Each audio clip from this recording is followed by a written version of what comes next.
Bienvenue dans 10 minutes, le podcast des Français dans le monde. Je suis Gauthier Seyss et j'ai le plaisir de passer 10 minutes avec Antoine Lissorgue. Direction le Mexique, on parle de médecins du monde suisse. 10 minutes, le podcast des Français dans le monde. Françaisdanslemonde.fr. Sur l'antenne de la radio des Français dans le monde, le 26 février dernier, Antoine était venu crier attention, ça ne va pas du tout. Il y a urgence à se mobiliser. On le retrouve aujourd'hui pour faire le point. Antoine, re-bienvenue. Bonjour Gauthier, content de te retrouver aujourd'hui, un mois et demi après notre premier entretien. Content de pouvoir expliquer comment la situation a évolué. Alors, faut dire que clairement, quand on s'est parlé, il y avait panique à bord. Vous aviez reçu des informations concernant les financements américains qui, depuis, puisque quelques jours après qu'on se soit parlé, ont bien décidé de clôturer purement et simplement l'aide prévue qui devait se poursuivre encore sur 2 années. Vous n'aurez rien, vous n'aurez plus rien, c'est fini.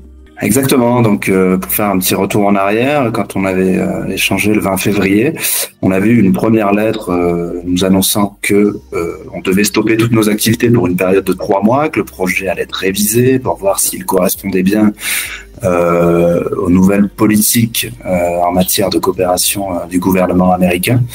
Bien évidemment, on ne cochait pas vraiment les cases puisqu'on travaillait sur la migration, les thématiques de genre et la solidarité internationale. Donc j'avais peu d'espoir quand même que notre projet puisse continuer.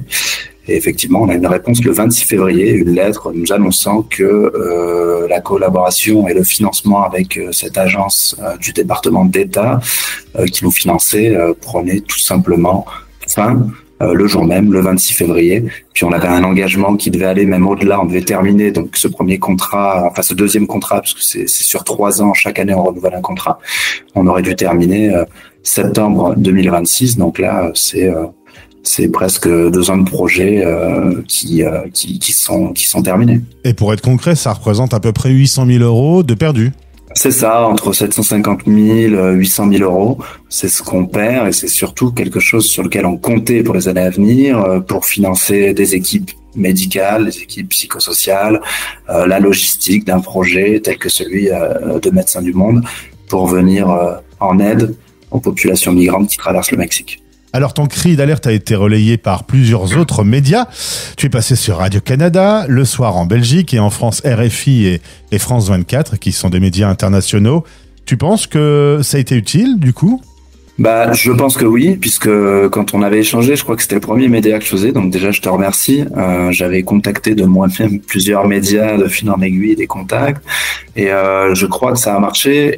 Et puis par ailleurs, je crois que c'était important, il fallait le faire, il faut continuer à le faire dans un moment crucial de la coopération internationale, des valeurs de solidarité internationale, où il faut encore placer dans le débat public tout ce qu'on risque de perdre, tout un système qui a existé de solidarité internationale, qui est en train de s'effriter petit à petit. Alors soit sur la question des financements, puisqu'on a bien vu que dans la foulée des coupures budgétaires américaines, on a des gouvernements en Europe, pour des raisons différentes, entre autres d'austérité budgétaire, qui coupent également de manière drastique dans les budgets de coopération. On le voit pour la France, 36% sur l'aide publique au développement, la Belgique, 25%, l'Allemagne, etc. Et ensuite, on parlait également des valeurs. Donc, c'était important à ce moment-là de voir que nos valeurs, les valeurs qu'on défend, justice sociale, l'égalité des genres, étaient directement attaquées. Donc, le cri d'alerte, je pourrais pas dire s'il a été entendu directement, mais en tout cas, il y a plusieurs personnes qui ont réagi. Il y a eu aussi des messages de solidarité qui font du bien dans ces moments-là, qui font du bien aux équipes, qui font du bien aux personnes avec qui on travaille. Donc content, et on espère que ça puisse continuer et qu'il y ait un vrai débat de fond qui puisse être amené dans les médias, dans la société en général. Alors, comme on ne vit pas d'amour et d'eau fraîche, il faut quand même saluer le ministère de l'Europe et des Affaires étrangères ainsi que l'Union européenne qui tous les deux vont apporter une aide qui n'était pas prévue et qui vont vous permettre de poursuivre vos programmes humanitaires, même si vous allez peut-être devoir l'adapter un peu ou l'alléger un peu, réduire la voilure comme on dit dans le domaine privé. Ces changements aujourd'hui quand même vous obligez de vous adapter, mais il n'y a pas d'arrêt brutal comme on aurait pu l'imaginer. Exactement, on a eu très chaud, comme on dit. Il y a un moment où effectivement j'étais très préoccupé pour l'avenir de la mission de Médecins du Monde suisse au Mexique. On parlait vraiment de coupes drastiques et surtout dans un temps record, c'est-à-dire qu'on reçoit une lettre, sous 24 heures, il fallait cesser nos activités. Et je tiens aussi à saluer une nouvelle fois le courage de la direction du Médecins du Monde qui a dit non, comme un accord, on n'arrête pas, d'une part parce qu'il y a des patients à soigner, on en avait déjà parlé, et donc on se donne un peu d'air et on investit avec des fonds propres sur 3 mois, et 3 mois, ça nous permettra certainement de rebondir et de trouver d'autres bailleurs. Donc on avait déjà sollicité le ministère de l'Europe et des Affaires étrangères français pour des financements sur un autre programme, mais un programme qui prend fin ou qui prendra fin à la fin de l'année, et donc on a envisagé de continuer sur une 3e phase, donc un engagement de 1 million d'euros sur 2 ans, ce qui est courageux dans une période aussi de coupure budgétaire et qui va nous permettre de continuer nos actions sur ce programme qui est un programme de réduction des violences de genre dans le sud du Mexique et dans le nord du Mexique. Et puis l'Union européenne avec un financement qui ne sera pas à hauteur du financement américain, mais en tout cas qui nous permet d'aller jusqu'à la fin de l'année et nous permettre de trouver d'autres alternatives. Et là, c'est bien pour le projet santé et migration de Médecins du Monde suisse à la frontière sud. On va devoir réduire un petit peu certaines activités, mais en tout cas, on a quand même une capacité aussi d'adaptation et on va pouvoir continuer quasiment dans l'entièreté notre projet sur la prise en charge médicale, la prise en charge en santé mentale et puis la prise en charge des violences de genre. Alors on va rappeler où tu te trouves. Tu interviens donc pour Médecins du Monde suisse au Mexique, dans une région où justement la migration est en train de bouger parce que tout ce qui se passe dans le monde aujourd'hui fait que un certain nombre de migrants avaient décidé d'aller vers les États-Unis. Ils ont bien compris que c'était plus la peine. Est-ce que tu veux nous rappeler un peu la région où tu es et qu'est-ce qui se passe en ce moment ? Alors moi, je suis basé au Chiapas, qui est un des États frontaliers avec le Guatemala, un petit peu la porte d'entrée pour de nombreux migrants pour rejoindre les États-Unis. C'est un peu la dernière étape, le Mexique. Et puis on est également présent au Tabasco, qui est l'État voisin du Chiapas, qui a également une frontière avec le Guatemala. Donc qu'est-ce qui se passe ? Comme je le dis souvent, la migration est un phénomène de toute façon millénaire. On a eu des populations nomades, on a tous migré par choix. Il y a des personnes qui ne le font pas par choix, malheureusement, et qui migrent et qui continueront à migrer parce qu'il y a une forme de rêve américain. Et on avait surtout des personnes qui étaient déjà au Mexique dans l'attente de pouvoir traverser, parfois de manière irrégulière, parfois de manière régulière, traverser, de rejoindre les États-Unis parce que certains ont de la famille, parce que certains ont des opportunités ensuite de décrocher un emploi.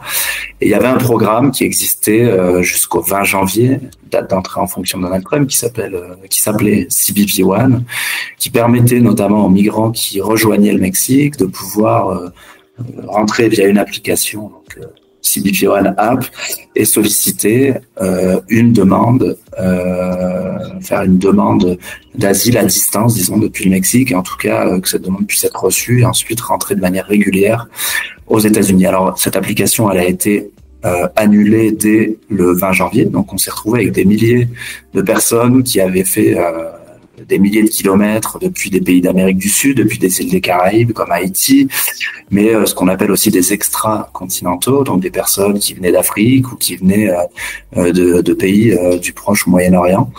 Et donc ces personnes-là sont retrouvées pris dans les taux, donc au Mexique. Et aujourd'hui, les dynamiques changent parce que soit elles cherchent à rester au Mexique en espérant que les mesures migratoires mises en place par le nouveau gouvernement américain puissent s'assouplir dans la durée. Donc ces personnes-là souhaitent rejoindre des villes comme la capitale, Ciudad de México, ou des grandes villes comme Guadalajara, Monterrey au nord, qui sont des villes avec un fort tissu entrepreneurial où il y a beaucoup d'industries, et ce qui leur permet finalement de pouvoir postuler à une demande d'asile et rester au Mexique dans des conditions légales, postuler pour un emploi. Et on a d'autres personnes, malheureusement, qui, on le voit, sont en train d'essayer de faire le chemin inverse et retourner dans leur pays d'origine. Alors c'est assez grave, moi je trouve, pour les personnes. Et il y avait un article qui est paru il y a pas longtemps sur des personnes vénézuéliennes qui se retrouvent bloquées au niveau du Panama parce qu'elles doivent repasser. Certaines ne veulent pas le faire. Le fameux détroit du Darién entre la Colombie et le Panama. On sait que dans des conditions extrêmement hostiles, c'est une jungle hostile au niveau des conditions sanitaires avec des risques de mort par des morsures d'insectes ou autres. Piqûres d'insectes, pardon.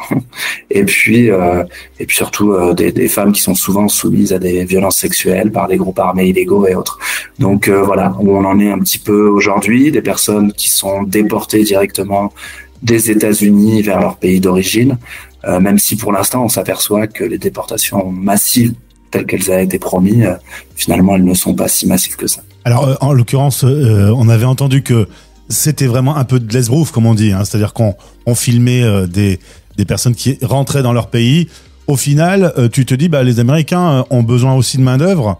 Est-ce que ça va durer ? Est-ce qu'au final, ils vont pas entrouvrir la porte un peu ?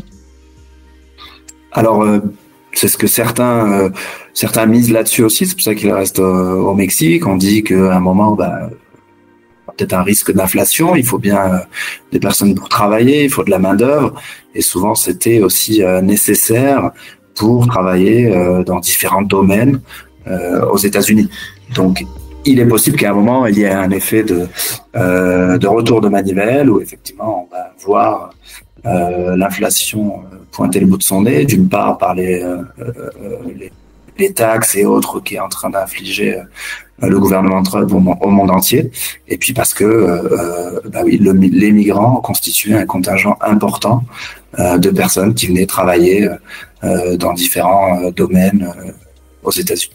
Bon Antoine, pour faire un petit bilan, ça va mieux.